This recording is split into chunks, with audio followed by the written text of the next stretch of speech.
Hey guys, you here, Gene. Welcome to a different GTA 5 video. This time, I'm going to be giving you guys a speed run of me creating a track, a proper racetrack where it's sort of F1 style, a theme based, where it's quite short, 1 minute average. I've got an entire playlist which I made yesterday on live stream, ready on the PlayStation 3. I'm hoping that these tracks do transfer onto Xbox One. Of course, it's confirmed that tracks do transfer through character, that the console that you choose. Obviously, I'm choosing the PS4, so these tracks are guaranteed to be there. But there's a playlist link in the description below that you can try out at the moment, which is only available on the PlayStation 3. So you guys on the Xbox have to wait a week for the new gen of the game. So anyway, one thing I do first of all before creating a track, as you saw there, is sort of just free roam with a car that you want the track to be based on. Sort of, I suppose I do it all the time with supers, simply because the supers in itself, creating a proper track for supercars is extremely difficult because you're carrying a lot of speed and you have to react really quickly to people's braking points. And one thing I tend to avoid to do is having a lot of corners all one after each other, because that will create a lot of sort of stop and start, which will quite often cause a collision. I'd rather have a flow where you can carry momentum and speed around these corners to get appropriate balance. At the same time, having 1 or 2 hairpins just to balance out the equation of the track itself and the flow. Always got to test out hairpins and make sure people are reacting to the brakes and whatnot. But anyway, you saw there, I was following this route on free roam, and then I went into creator and started placing down checkpoints. That's the first thing I'll do, is place checkpoints down and make sure they're really appropriate. First of all, you don't want to confuse people. You want to make sure people are able to hit the checkpoint while using the racing lines on the track, and making sure that so no one gets annoyed or disorientated with the way you place it. I don't place too many checkpoints down the straights because it's really unnecessary. And honestly, the sound the car makes when you hit a checkpoint in an actual race is really annoying. And when you get a constant, clicking of those same sounds over and over again when you cross over a checkpoint, I don't know, man, it kind of just puts you off and it's annoying. But anyway, the point is, it's an F1 style track, and the reason why I say that is because in F1 you can't make mistakes. You have to stay onto the racetrack. If you go off, you get penalties and whatnot. With this, the way to actually make a concept based on that on F1 style is to have prevent many points where you go off the track. Of course, you see a lot of pavements here that people would abuse for curb boosts, and a lot of the times people don't really stick to the road. And nowadays when I race, I like to tend to stick to the road. I'm not a huge fan of curb boosts anymore. I think it ruins the actual originality of racing and the actual flow of it, and the sort of the ethics behind it, because a lot of the times, like I was saying many times with examples of curb boosting, when someone takes a bad line behind you, but then they end up compensate for the lack of speed when taking that corner due to the curb boost, it kind of just ruins the element of balance and taking proper good lines and benefiting from those. So the solution to actually prevent people from being lazy and going off the track is the tire lines. So one thing we first used to do is put tire lines on the inside or the apex of a track, right? But that doesn't seem to always work. It causes a lot of crashes, and it prevents a lot of people who aren't making mistakes to crash against people who are hitting these tire lines on the apex, and that causes a lot of controversy in the community. So instead, now for the apexes, we put barriers instead, because what barriers does, if someone does hit it and take the corner wrong, the car will bounce away from the actual racing line. So anyone that's behind don't need to have that reaction time to actually avoid a particular collision. You don't have to worry about that. The cars get out the way and you can still have that consistency of just the race there. So now what we do with the tire lines instead is to put them on the outside line. Now why is this good? Because first of all, you leave a little gap, right, with the curb and the road, so people are allowed to take the proper racing line when they exit from the corner after hitting the apex. But at the same time, this won't allow people to actually be completely lazy when exiting a corner and make them go onto the pavement. So these tire lines prevent that from happening. It's so awesome because you can place them at the point when you first test it out, when you do the track. You really got to put it at the points where you actually exit from a corner rather than at pointless positions, because a lot of the times people would put them in an inappropriate spot so people can still take stupid lines. So one thing I do here, first of all, you notice that I'm preventing all the points where people would go onto the pavement, and at the same time not cover the lampposts which are located there. So like I said, these tracks are aimed for consistent racing, clean racing, without many debris caused or created due to the lampposts that people would potentially knock over. You see, that's a blatant one that you need to cover right away.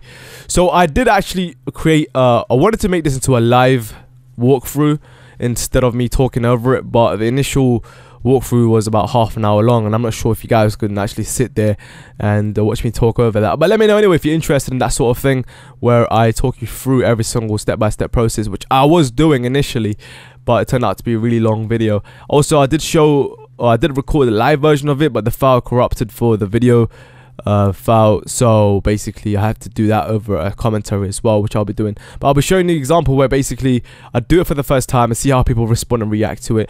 And it wasn't a surprise, a lot of people were making obvious mistakes because people are too used to open roads. But on a proper racetrack, you have to stick to the racetrack, and you have to stick to the lines given, and optimal lines within that particular track. So you see here, once again, putting tie lines on the outside to prevent people from going onto the tram lines there, and they stick to the road. That is important, and making sure people stick to the road.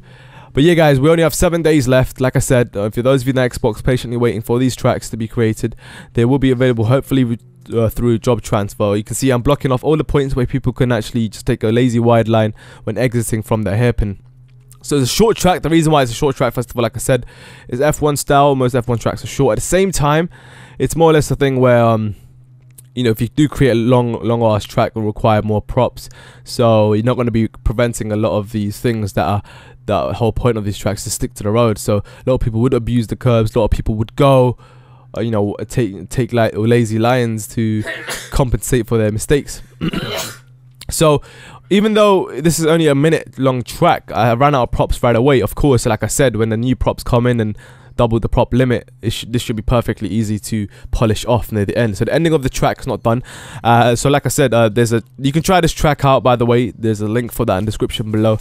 It's, like I said, will require more props, but it's still there, ready to be played. And there's also an entire playlist which I made last night, which is also available in description, like I said, for 8 tracks, 8 complete F1 style tracks, doing an average a minute long, and they all consist of pretty much sticking to the road. This is fun because it does test proper racing, and you know, you really have to pay attention to every single lap to go you know, consistently quick, because it's very easy to make mistakes if you're not paying attention.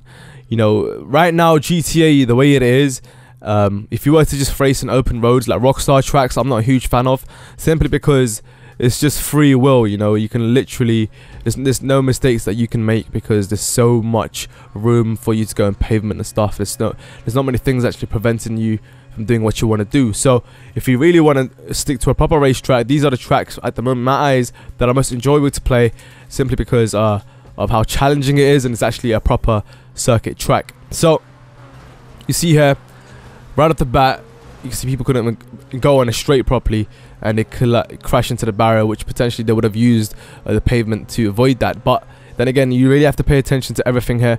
Right off the bat, just the first lap, in the first 30 seconds, a lot of people are making mistakes. This guy here goes wide, takes a poor line, hits the barrier. So he learned from that, he has to recover from his mistakes. Whereas I stuck to the racing line, I was very easily to do that. This guy went too wide through the exit of that cornering and hit the tyre line. Like I said, wasn't sticking to the racing line. So you see this guy here trying his, I suppose, adapting to the track. First time doing it, of course. It's my first time obviously actually testing this fully custom supercar, and you see he's taking it really slow, and I was easily able to overtake him there. I'm just going to show you 2 laps really quick. I believe the limit for this track is about 1 minute 3 seconds, but I managed to do 1 minute 7 on the second lap and 1:15 on the first initial lap. So I don't know, obviously when pushing the limits, I think it will be 1 minute 3 seconds. I haven't tested it fully yet because it's not complete. As you can see, this part of the track is completely naked, but you could, if you can visualize, when I put the props down, I'm going to guide everyone through these routes that I'm taking right now at the ending of that track, obviously avoiding hitting the lamppost at the end as well. So you see, there's literally no lamppost that you can hit when racing on this track. The lampposts that are actually vulnerable won't actually be hit if you take the racing line, unless someone takes a complete horrendous stupid line. They may hit that, but it should not affect the actual racers who are sticking to the track and doing the actual lines. So yeah, man, this is literally tracks that I'm creating right now, and I'm really enjoying, like I said, racing on these. Really restricting things that you can do, and really having to just race properly to get optimal speed. And like I said, I'm currently preferring this playlist over my Zoo King, because Zoo King at the moment seems very open for a lot of curbs.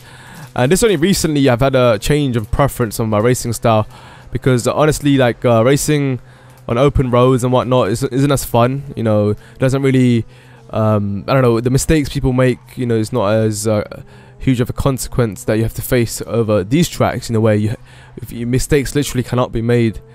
Otherwise you're going to be stopped. But when you stop for your mistakes, this won't prevent the people that are consistently doing well from doing well and consistently going, because there's nothing that will stop you in front of you. People will just make mistakes due to the poor lines they take on the wide sections, and of course apex cornering's now fixed due to barriers.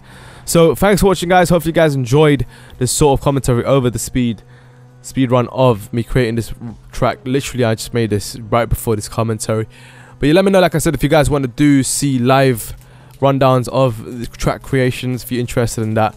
But GTA 5 certainly it's a sandbox potential. You can see what they're trying to do with more things coming for the new version of the game. Can't wait, 7 more days. Thanks for watching, guys. If you guys did enjoy, be sure to hit the like button. I'll see you guys soon. Check it out. Good night, peace. Yeah. Hey guys, here, aka Gene, and welcome to my personal favourite top 5 next gen features that we're going to be expecting. Number 1 being my most favourite thing that I'm really expecting to see. Number 5 being my least favourite. But all of these features are going to be absolutely awesome that we